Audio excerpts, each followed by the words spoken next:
Bueno, buenos días a todos. Muchas gracias por estar otra vez presentes en una charla de este tipo. Y hoy vamos a hablar un poco de interpretación de gráficos en trabajos científicos.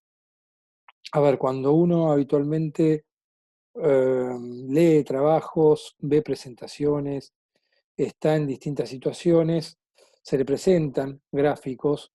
Y la idea de esta charla no es hacer una charla estadística ni nada por el estilo, sino tratar de darles algunas herramientas como para que puedan entender cuando uno lee en un trabajo, cuando ven una presentación, de qué están hablando cuando nos muestran un gráfico. Eh, Hay distintos gráficos en la literatura, yo me voy a dedicar a algunos de los más frecuentes hoy en día. Hay un montón de trabajos que se están presentando con nombres particulares, cada vez más complejos, pero en general se muestran de la misma manera en cuanto a la gráfica.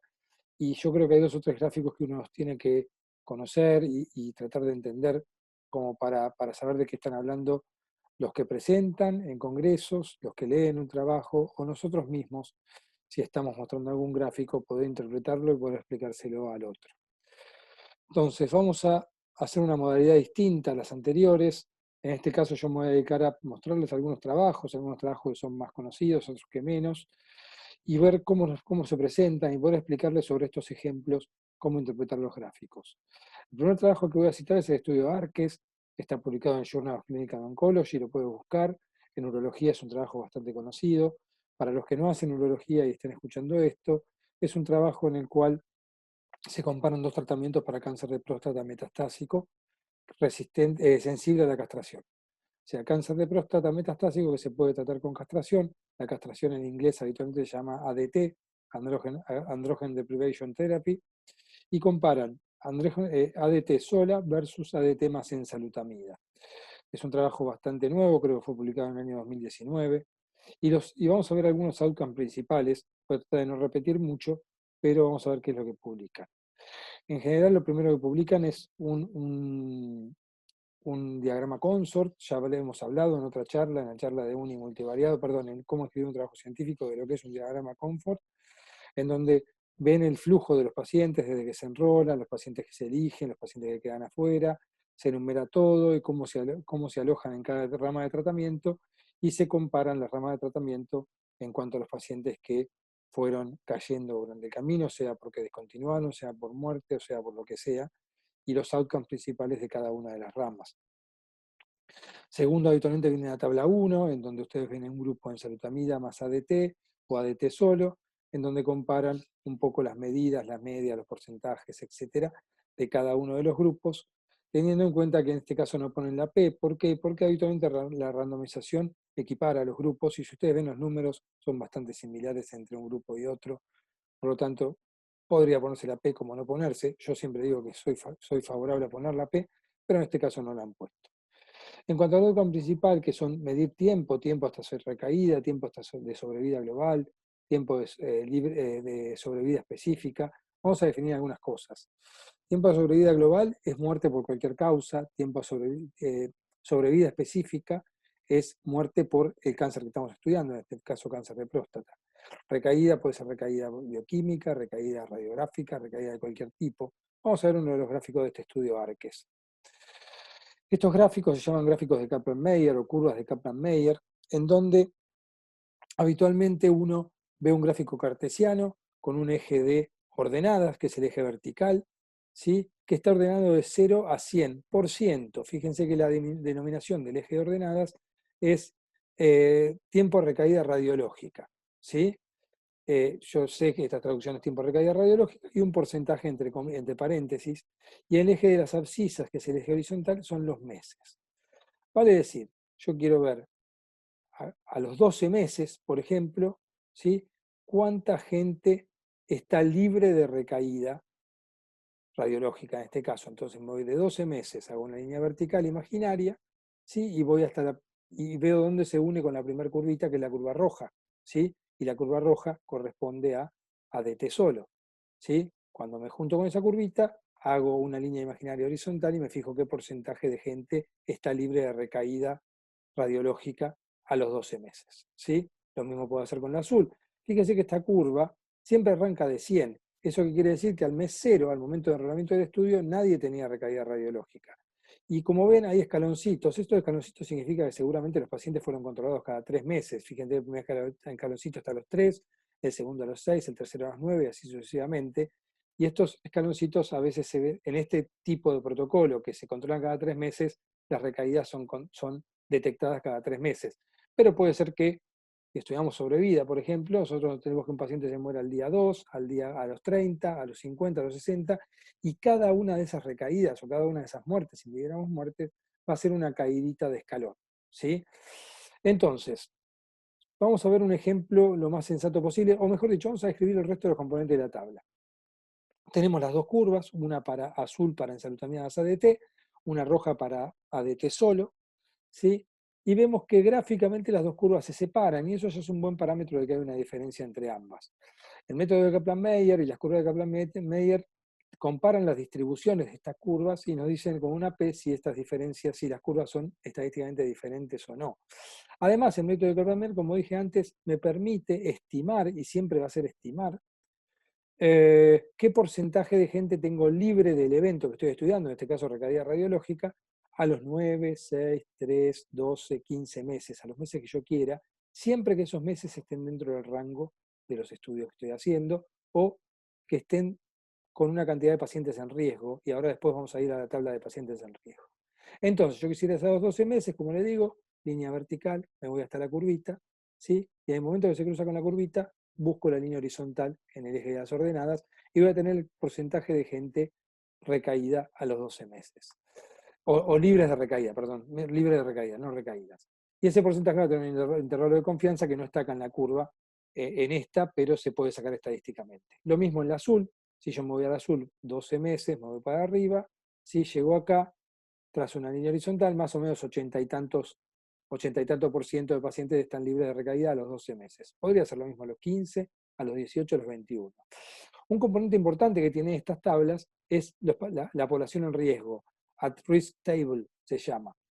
Ustedes ven en salutamida más ADT, ADT solo, ¿sí? ¿Cuántos pacientes empezaron el estudio? ¿Cuántos me quedan a los 3 meses? ¿Cuántos a los 6? ¿Cuántos a los 9? ¿Cuántos a los 12?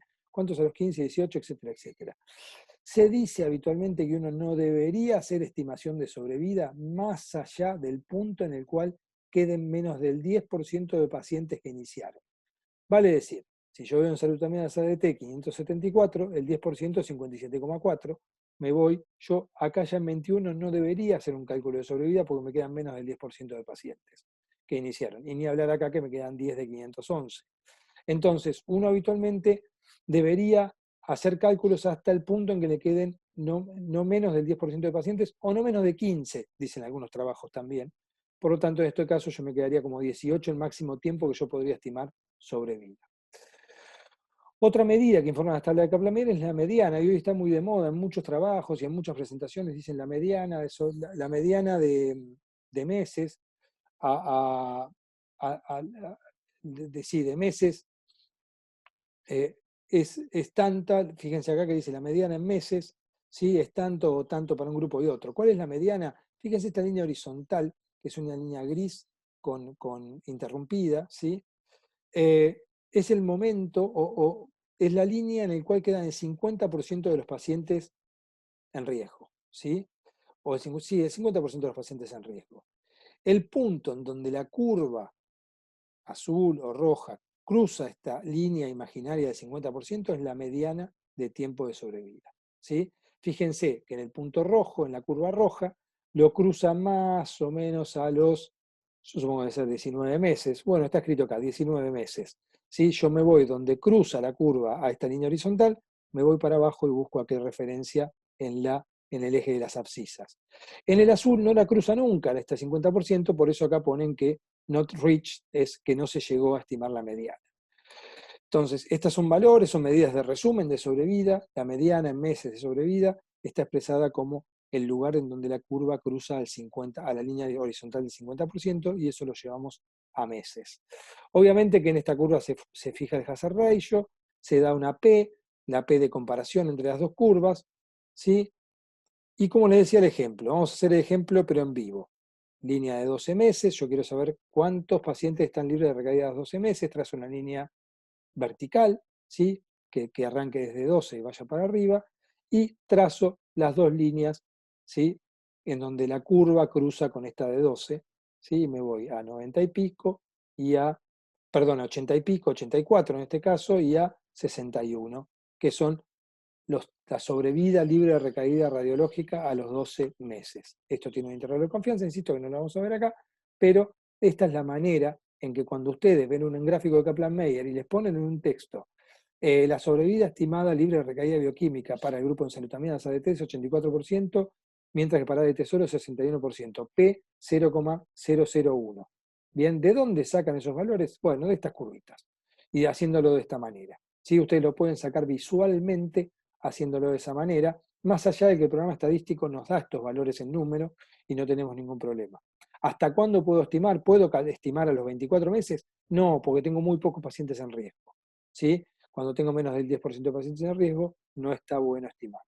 ¿Sí? Y además, siempre me van a dar la P de Kaplan-Meier y la P de Hazard Ratio. Habitualmente, en un univariado, que ya lo hemos visto en el análisis multivariado, en un univariado, la P de Hazard Ratio de esta característica, que es ensalutamida o no, va a ser igual al método de Kaplan-Meier, así que no tenemos ningún problema, ninguna diferencia en cuanto a eso. Insisto, el Hazard Ratio nos da riesgo y el Kaplan-Meier nos da distribución de sobrevida en el tiempo. Son dos cosas distintas que miden lo mismo, pero de manera diferente. Bien. Como repaso, ¿se acuerdan del hazard ratio o radio relativo? Cuando es 1, quiere decir que los dos grupos son iguales. Cuando dan más de 1, quiere decir que el grupo que estoy insertando comparado con el basal tiene más riesgo. Y cuando da menos de 1, que el grupo que estoy insertando comparando con el basal tiene menos riesgo y por lo tanto se puede actuar como protección. Vamos a verlo esto en ejemplo. Bueno, y intervalo de confianza que no tiene que incluir al 1 en general, que ya lo hemos visto antes, por eso lo paso rápido. Vamos a ver un ejemplo. Este mismo trabajo, abajo de la curva de Kaplan-Meier con respecto a recaída radiológica, nos ponen este gráfico.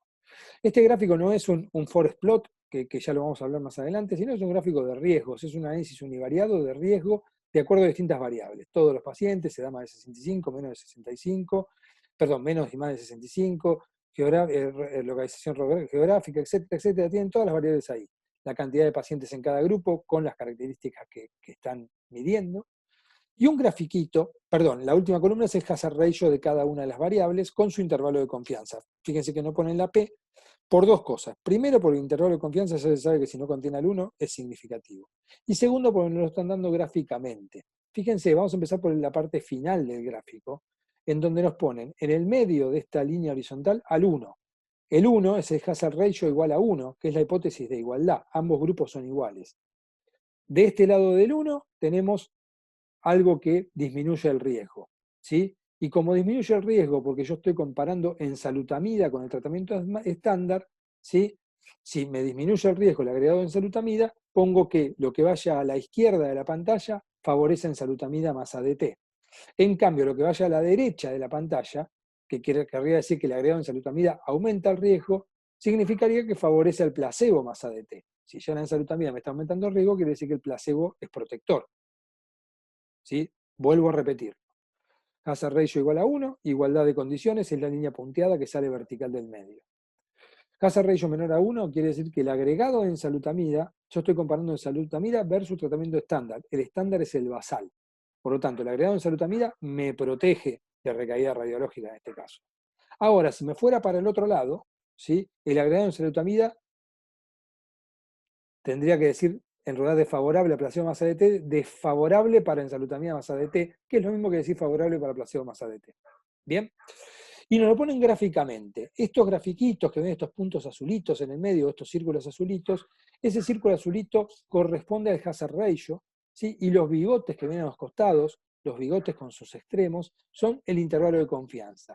Si el intervalo de confianza no toca al 1, o sea, no se cruza con esta línea punteada que está en el medio, significa que el riesgo es estadísticamente significativo a favor de lo que estoy midiendo, que es ensalutamida, porque está a la izquierda. Si fuera para el otro lado y no tocara del otro lado, sería a favor del placebo más ADT. Fíjense que todo es una manera gráfica de decirnos que casi todas las variables que midieron en este caso son todas favorables a ensalutamida en el análisis univariado, insisto, salvo esta, que es la localización en tejidos blandos, que cruza el intervalo de confianza, por lo tanto, esta no es significativa. Si ustedes se toman el tiempo y quieren revisarlo, yo no lo voy a hacer, ya lo he hecho, pues, obviamente como todo obsesivo. Si quieren mirar, van a ver que cada intervalo de confianza, hazard ratio, tiene su puntito, ¿sí? Que corresponde en una línea vertical con la escala que hay abajo, en la línea horizontal de abajo, y el intervalo de confianza van a ver que cuando no toca esta barra puntiaguda, no contiene al 1. Si quieren pueden mirarlo uno por uno, no hay ningún problema, no les han mentido. Entonces, esto es un gráfico visualmente bastante agradable, como para demostrar algo. Yo a ojo, yo ya veo que todos los avioncitos o los ovnis que dibujaron ahí, que en realidad se llaman barras de media, en forma horizontal, están todos del lado favorable en salutamida y gráficamente ya da una sensación de mucho resumen y mucha facilidad de entendimiento. Vamos a otros outcomes que han medido en este estudio, ahora sin ayuda, sin barritas, sin nada por el estilo, curvas de sobrevida, en donde miden libre de recaída bioquímica, paciente libre de recaída bioquímica. Todos arrancaron el 100% porque ninguno tenía recaída bioquímica y el paciente empieza a recaer con el mismo patrón, 3 meses, 3 meses, 3 meses, 3 meses. Esto suele ocurrir mucho en protocolos que miden cada 3 meses. Todos los pacientes tuvieron su momento cero, hayan empezado hoy o hayan empezado hace 3 meses. El que empezó hace 3 meses tuvo un momento cero hace 3 meses y hoy tiene sus primeros 3 meses. El que empieza hoy tiene su momento cero hoy, pero todos empiezan libre de recaída bioquímica porque es un criterio de inclusión. Y vamos a ver lo mismo, está la at-risk table abajo, el tiempo en meses, ¿sí? Vamos a ver a los 12 meses, más o menos a los 12 meses en el grupo placebo más ADT, yo diría que más o menos el 62%, 60, 60 y poco por ciento está libre de recaída por PCA, y en el grupo en salutamida más ADT está más o menos el 90 y pico por ciento. Esa diferencia, P0,001, es significativa. Igual visualmente yo ya veo que las dos curvas se separan. Cuando las curvas se tocan, es difícil que la diferencia sea significativa, aunque se toquen en un solo punto. Es difícil. La mediana, de sobrevida no se ha alcanzado en ninguno de los dos grupos. Fíjense que ninguna curva cruzó con la línea horizontal de 50% de pacientes en riesgo. Otro ejemplo más, lo mismo, con un ejemplo de una particularidad. Fíjense, al final la curva azul cae abruptamente. Eso significa que el paciente que más seguimiento tenía, justo el único que más seguimiento tenía, recibió tratamiento antineoplásico. Acá se está midiendo without new antineoplastic therapy, con lo cual estamos midiendo a ver si recibieron tratamiento antineoplásico. Justo el último recibió. ¿Sí? Nada, no es un drama, queda fea la curva, pero a veces nos ocurre y nos queda espantosa, pero hay que ponerla igual, no hay ningún problema. Las medias no se llegaron, el mismo ejercicio, si quieren vamos a ver a 18 meses. 18 meses tengo más o menos un 60 y largos por ciento de pacientes libres de tratamiento antineoplásico, y en el grupo en salutamida más o menos un 90, 88 debería ser por ciento de pacientes. Entonces, esta es la manera de ver un gráfico de Kaplan-Meier. Vamos a ver otros ejemplos de gráfico de Kaplan-Meier, paso de largo que es libre de eventos sintomáticos en esqueleto, pero se interpretan todos de la misma manera. Uno tiene que ver a ojo si las curvas se juntan o no, ver las medianas. Sería deseable siempre poner las medianas en el mismo gráfico. El hazard ratio es deseable ponerlo porque nos expresa el riesgo que tiene un tratamiento por sobre otro. Siempre tener en claro cuál es el tratamiento basal. En este caso yo tengo en claro que el tratamiento basal es ADT. Y entonces el tratamiento basal es ADT y solo, y en salutamida es el tratamiento con el cual estoy comparando. Por lo tanto, si el riesgo me da disminuido, el hazard ratio me da disminuido, esto significaría que la ensalutamida protege del riesgo. Bien, sigamos adelante con otros ejemplos. Este es un ejemplo de la revista JAMA, en donde se hizo el trabajo que es conocido como Surtime. Surtime en español muchos le dicen surtime, y es gracioso porque en Argentina surtime implicaría que alguien me pegue. Y es una comparación entre pacientes que tienen cáncer de riñón metastásico, a quienes se le da sunetimib como tratamiento sistémico, y a un grupo se le hace nefrectomía inmediata y otro nefrectomía diferida.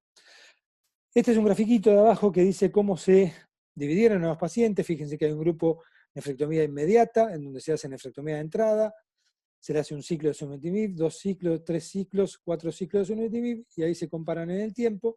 Y el grupo diferido se le hace un ciclo, 2 ciclos, nefrectomía, y luego los ciclos siguientes de sunitinib. Es un gráfico bastante sensato y lógico para explicar cuando hay tratamientos en tiempos diferentes, para explicar bien cuándo se hace el tratamiento y para explicar bien el protocolo. Fíjense que abajo nos dicen que los pacientes fueron randomizados 1 a 1 para cada uno de los pacientes, y la línea azul implica el tiempo de sunitinib. Vamos a ver qué arrojó este trabajo. Tenemos una curva de Kaplan-Meier, igual a la que vimos antes, pero con otros colorcitos diferentes. En este caso, fíjense que cae bastante, y en este caso no está dibujada la mediana. Si yo quisiera ver la mediana de ambos grupos, tratamiento diferido, tratamiento inmediato, ¿sí? Vería al 50%, trazaría una liñita, y vería que los dos más o menos están en, pongámosle 8 o 9 meses, como mucho, ¿sí? O sea, 8 o 9 meses de sobrevida libre de progresión, o la mediana de sobrevida libre de progresión es más o menos 8 a 9 meses, podría ser lo exacto. El hazard ratio con su intervalo de confianza incluye al 1, la P no es significativa, y a ojo podemos verlo porque las dos curvas se tocan, ¿sí? Abajo tenemos los tratamientos en riesgo. Este es un estudio que tiene alguna discusión, alguna crítica en cuanto a que ellos idealmente querían enrolar más pacientes por rama, pero no lo pudieron hacer o no tuvieron tiempo de hacerlo porque vieron otros outcomes que vieron que había una diferencia significativa en algún outcome y decidieron detener el estudio y publicar esa diferencia. Vamos a ver otra curva, por ejemplo, sobrevida global. Y acá sobrevida global sí vemos las curvas bastante bien separaditas, ¿sí? La P nos da significativa, 0,03, el hazard ratio no contiene al 1. Si queremos hacer lo mismo en cuanto a mediana, vemos 50% a este nivel, más o menos estará en 15 meses, y la mediana de la curva azulita la medimos acá y puede estar más o menos en 36 meses. O sea, 15 meses versus 33 meses es una distancia bastante importante. Si queremos la sobrevida global, porque es overall survival, muerte por cualquier causa, a los 2 años, podemos ver que si trazamos una línea vertical, 24 meses es del 38, supongamos, por ciento en el grupo nefrectomía inmediata, y es de más o menos 56-55% en el cirugía diferida, siendo mejor para cirugía diferida estadísticamente significativo. A los 36 meses lo podríamos hacer y ya estamos medio con lo justo, 49, el 10% son 4,9, nos quedan 14, acá lo podríamos hacer, de 50 el 10% son 5, lo podríamos hacer. Insisto, hay algunos trabajos que dicen el 10% y otros dicen que queden por lo menos 15 pacientes en riesgo, con lo cual sería discutible, pero se puede estimar a los 36 meses o a los 3 años tranquilamente también.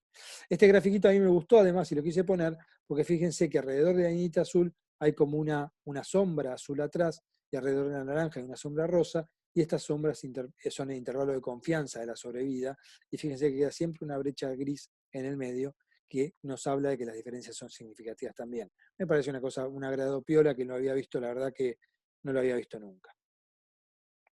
Bien, vamos a cambiar de trabajo, un trabajo publicado en el European Urology este año, en marzo de este año, en donde pacientes con cáncer de próstata local, yo les voy a mostrar más que nada pacientes que están en vigilancia activa, o sea, pacientes que no se tratan, cuántos salen de vigilancia activa y cuántos, cómo se demuestra la probabilidad de salir de vigilancia activa y tener que tratarse activamente.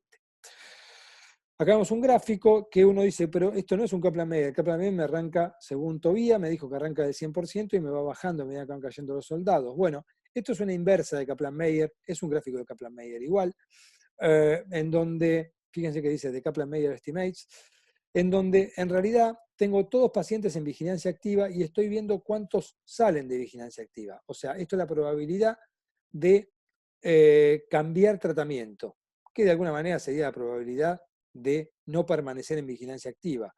A ver, cuando arrancamos, el 0% cambió de tratamiento, y cuando vamos pasando en el tiempo, van aumentando la cantidad, el porcentaje de pacientes que cambian de tratamiento, esto por meses, ¿sí? Entonces es una manera distinta de mostrarlo, es una manera ascendente. Arrancamos del 0%, 0% de pacientes sin cambio de tratamiento, y terminamos con casi un 40, 40 y pico por ciento de pacientes que han terminado el tratamiento, ajustado por grupos si quieren tranquilamente. Si yo lo quisiera hacer a la inversa, es 100% de pacientes que están en vigilancia activa y cuántos me van saliendo del tratamiento, y podría expresarlo también con curva descendente tipo Kaplan-Meier, y sería exactamente lo mismo. O sea, lo que hay que ver muy bien es qué es lo que está demostrando el eje de las ordenadas y qué es lo que está demostrando el eje de las abscisas. Otro ejemplo de este tipo de gráficos, un poquitito distinto, es la medición, el riesgo con BRCA1 y BRCA2, mutaciones de BRCA1 y BRCA2 en pacientes con en cáncer de próstata, ¿sí? Y nos expresan estos gráficos. Fíjense que acá el gráfico en el eje de las ordenadas implica riesgo, riesgo. ¿Cuánto aumenta el riesgo? ¿Cuánto va aumentando el riesgo acumulado? ¿Sí? Esta es la edad de los pacientes. Por cada edad de los pacientes, cada aumento de edad, cuánto nos va aumentando el riesgo acumulado. Esto es un gráfico de riesgo, Risk Ratio Table se llama, y es un gráfico que si yo lo pasara a un gráfico de Kaplan-Meier quedaría muy similar pero de arriba a abajo, pero es una manera distinta de mostrar. Estos gráficos se usan para riesgo, cuánto aumenta el riesgo, 25, 50, 70 o 100% al tener BRCA1 o BRCA2, ¿sí? Según la edad de los pacientes, cuántos hay en riesgo, etc. El resto se lee igual. Pero es algo que quería que vean porque hay trabajos que lo expresan no tanto en porcentaje de pacientes libres de algo, sino en aumento de riesgo. Insisto, se hacen de la misma manera, expresan lo mismo, el porcentaje libre de recaída o libre de mortalidad, que el gráfico de riesgo, son más o menos similares, depende de cada autor cómo los quiera hacer, pero expresa más o menos lo mismo. ¿Sí? Acá lo que diríamos es que a los pacientes de 45 años, que son estos los que están en riesgo, estos son seguidos en el tiempo, ¿verdad? 45, 50, 55, o sea, seguidos en el tiempo, ¿cuántos van teniendo cáncer de próstata en el tiempo a medida que va aumentando la edad? Acá tienen los que están en riesgo y todo. Es más o menos un Kaplan-Meier. Yo podría decir que de acá, del 100% arrancaron con 45 años y a medida que va aumentando la edad, ¿cuántos van quedando libres de cáncer de próstata? Bien, seguimos, esto es lo mismo, otro ejemplo de BRCA1 y BRCA2. Vamos a otro trabajo y a otro tipo de gráficos. Esto es una revisión sistemática y metaanálisis. Las revisiones sistemáticas y metaanálisis son trabajos bastante especiales en donde habitualmente se seleccionan los trabajos con mejor evidencia científica, y se los amontona o se los mezcla a todos para hacer un gran trabajo de todos los casos disponibles y poder tener conclusiones más valederas. Se hace una selección antes, no importa mucho cómo se hace, pero se hace una selección antes de trabajo, se ven los niveles de evidencia, se ve si son prospectivos, si tienen cantidad de pacientes, y ahí esos trabajos se los mete y se hace una especie de promedio ponderado por trabajo de los outcomes principales. Este es un trabajo que lo principal que mida es la recurrencia uretral después de una cistectomía radical por cáncer de vejiga urotelial. O sea que lo que miden es a ver si hay algún factor de riesgo en especial que me dé recurrencia uretral. Y vamos a ver dos en principal. Estos trabajos habitualmente se informan como forest plot. Y el forest plot es esto que ven adelante. Vamos a ver el caso A, sexo, ¿sí? Nosotros tenemos los trabajos que recopilaron los autores, ¿sí? Y estos son los trabajos. En la columna tenemos, como estamos hablando de sexo, masculino y femenino, la cantidad de eventos, que son la cantidad de recaídas uretrales, sobre el total de pacientes analizados, cantidad de eventos en las mujeres sobre el total de pacientes analizados, y acá van una cosa que es el peso, el weight, que es el peso. El peso habitualmente está dado por la cantidad de pacientes incluidos y por la calidad del estudio, pero principalmente por la calidad de pacientes incluidos. Fíjense estos dos últimos que tienen 38 y 25, ¿sí? Que tienen 1230, no, sí, 1230 y 276 y 397 y 186, muchos más pacientes que el resto, ¿sí? Y eso les da un peso en particular. El odds ratio, que es el riesgo de recurrencia uretral por sexo, ¿sí?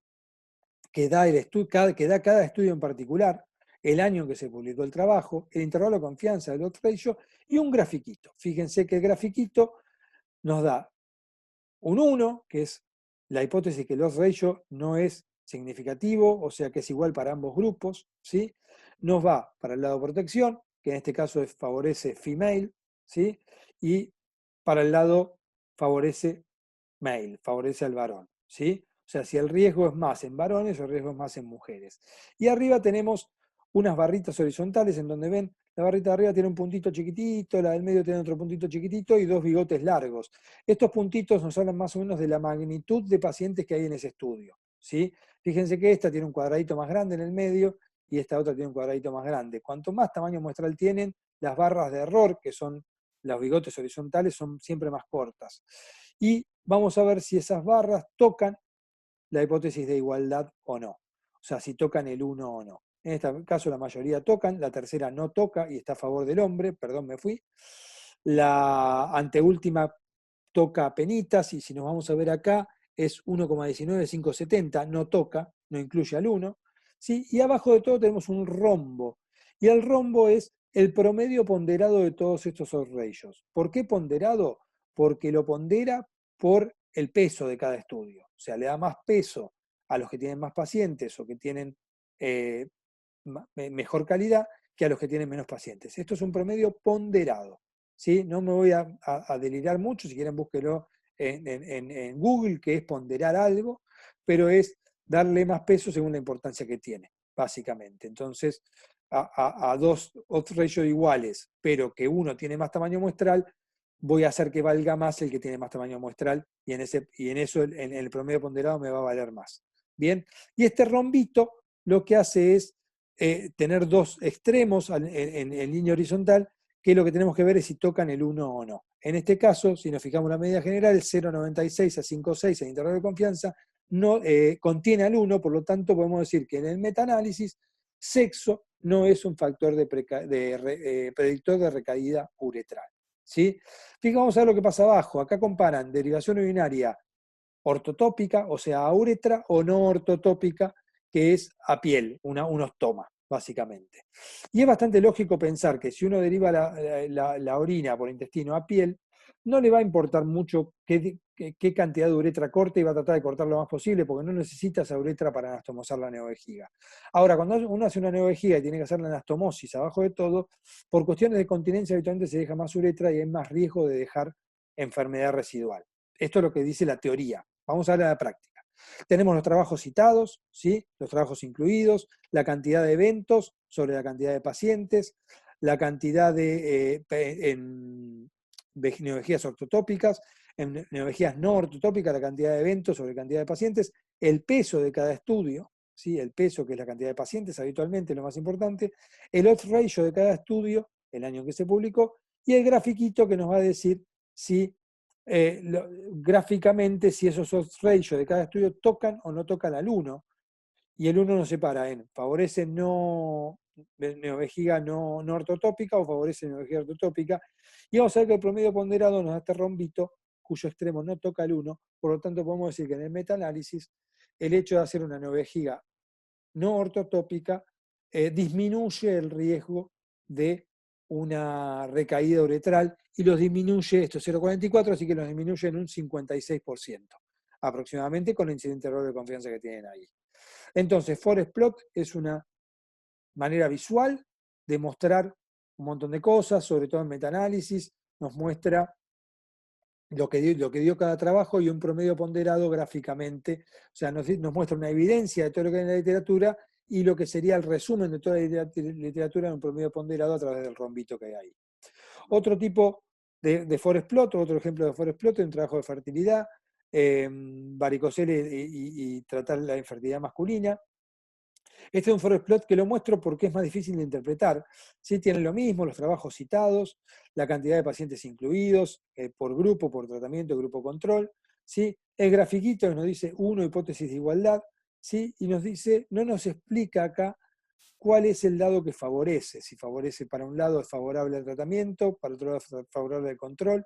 ¿Cuál es el grupo que favorece? Está en el texto seguramente, pero tenemos los odds ratio, ¿sí? De cada uno de los estudios, con el peso de cada uno de los estudios. Estos pesos habitualmente suman 100%, el peso total tiene que ser 100%, y el rombito abajo con su intervalo de confianza, que son los extremos del rombo, ¿sí? En este caso no toca al 1, por lo tanto se puede decir que los que están de este lado, que son los tratados por varicocele, o los no tratados, perdón, los no tratados tienen más riesgo de no recuperar algunos parámetros espermáticos.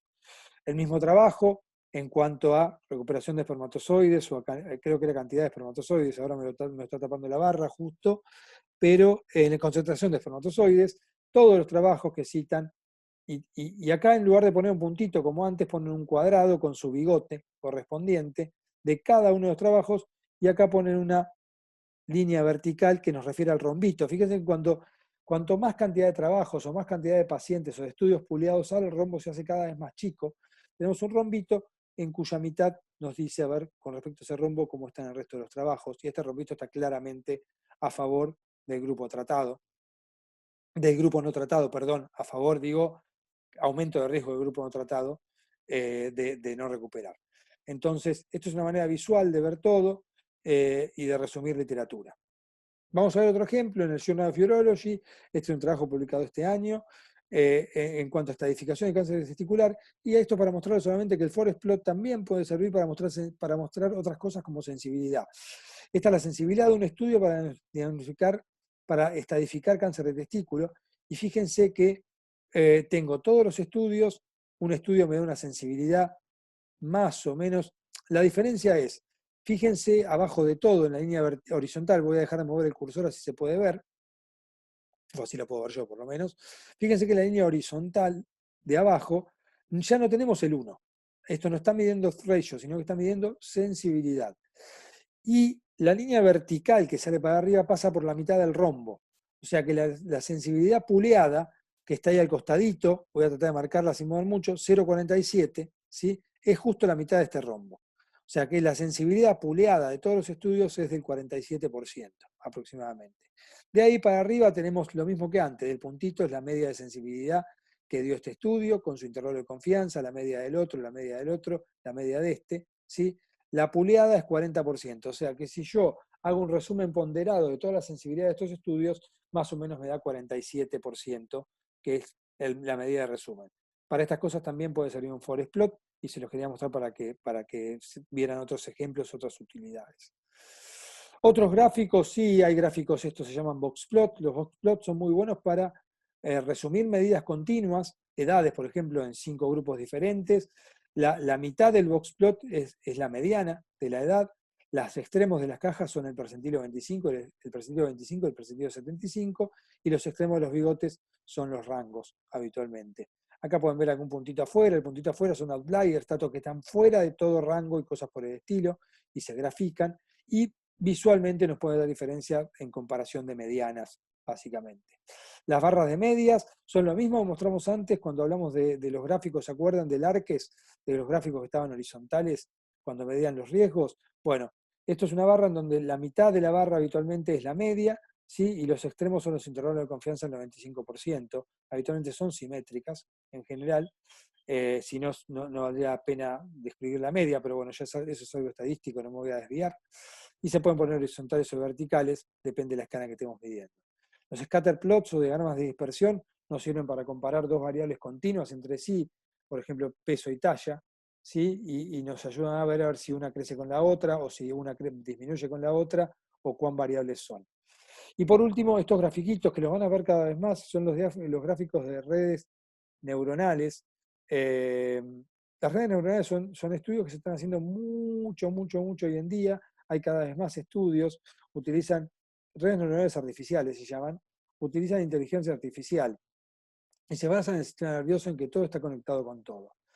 A ver, nosotros hoy en día tenemos un paradigma que es investigar cosas para tratar de encontrar tratamientos para grupos de pacientes. Lo que intenta hacer las redes neuronales es encontrar tratamientos para pacientes individualizados o para casos individuales. Y ustedes ven un circulito que está relacionado con el de adelante y a la vez con este y un poco menos con el otro, pero está relacionado también. Y hasta incluso puede estar relacionado con el del costado o el de abajo de todo. Y estos tres a la vez están interrelacionados con los tres anteriores y con dos siguientes hasta que llegamos al paciente final. Esto es todo un flujo, ¿sí? Que por repetición de ingreso de pacientes o por ingreso de información hace que programas estadísticos muy complejos y programas relacionados con inteligencia artificial nos dé la probabilidad de cada combinación de cosas, ¿sí? Que puede ocurrir, qué outcome puede tener. Un ejemplo que se está estudiando y que lo sé porque lo hemos visto en los ateneos del hospital es en diagnóstico de oncocitomas. Y mediante radiómica lo que hacen es medir escala de grises microscópica, esto no lo puede ver ni siquiera el ojo humano, y según las combinaciones de escalas de grises que pueda llegar a ver, nos da la probabilidad de tener oncocitoma o no. Esto se puede aplicar a un montonazo de cosas y se está aplicando un montonazo de cosas. Se aplica también en campos fuera de la medicina, en probabilidad de pagar un daño por seguro, de que alguien tenga un accidente, en devolución bancaria, en compras de supermercado, en un montón de cosas se está utilizando. Y lo que uno ve es probar múltiples asociaciones para ver probabilidades de un outcome determinado. Así que es algo, ténganlo en cuenta, lo van a ver cada vez más. Yo creo que es el futuro de la investigación estadística, básicamente, y eso nos aleja cada vez más del raciocinio y nos hace depender de las máquinas. Bien, sobre todo, decirles, cuando ustedes ven un gráfico, cuando quieren mostrar un gráfico, cuando ven en una charla un gráfico, siempre uno tiene que tratar de también interpretar lo que está viendo. El que da la charla tiene que saber qué está queriendo mostrar, el que escribe un trabajo y muestra un gráfico tiene que saber qué está queriendo mostrar y poder mostrarlo cabalmente. Si el gráfico no se explica, podemos prestarnos a confusiones, como todas las fotos que ven acá, y podemos, cuando estamos diciendo una cosa, en realidad estamos mostrando otra. Entonces hay que ser muy consciente cuando uno lee un gráfico, y la idea de esta charla fue que ustedes, cuando les muestren un gráfico, cuando lo lean o cuando lo hagan, puedan discernir si lo que le están diciendo es cierto o no. Muchas veces uno cree ciegamente lo que le muestran y no tiene poder de crítica o de evaluación como para poder decir, bueno, lo que me está mostrando en el gráfico de sobrevida, ¿me estará diciendo la verdad o no? ¿De dónde lo sacó? ¿Qué cuerno me está queriendo decir? Bueno, uno en base a tener cierta formación, y obviamente los que por ahí nos dedicamos un poquito más al tema, siempre estamos abiertos para darles una mano, para responder, para aclarárselo, pero la idea es que esta charla tuvieran una noción de cómo interpretar algunos gráficos que son los más habituales en la literatura de hoy. Por ahí en un año tengo que hacer una charla nueva con otros gráficos distintos. Hoy en día los trabajos están cambiando un montón, cambian permanentemente. Hay un fanatismo estadístico y un fanatismo metodológico por hacer trabajos cada vez más complejos que a mí, por lo menos desde mi humilde punto de vista, nos lleva a que cada vez entendamos menos, y como entendemos menos, creemos más. Eso es lo más triste de todo. O sea, cuanto más complejo nos parece complejo el trabajo que nos están presentando, nosotros más creemos que tenemos que entenderlo porque debe decir la verdad. Y muchas veces la verdad es mucho más simple que lo que nos están queriendo mostrar.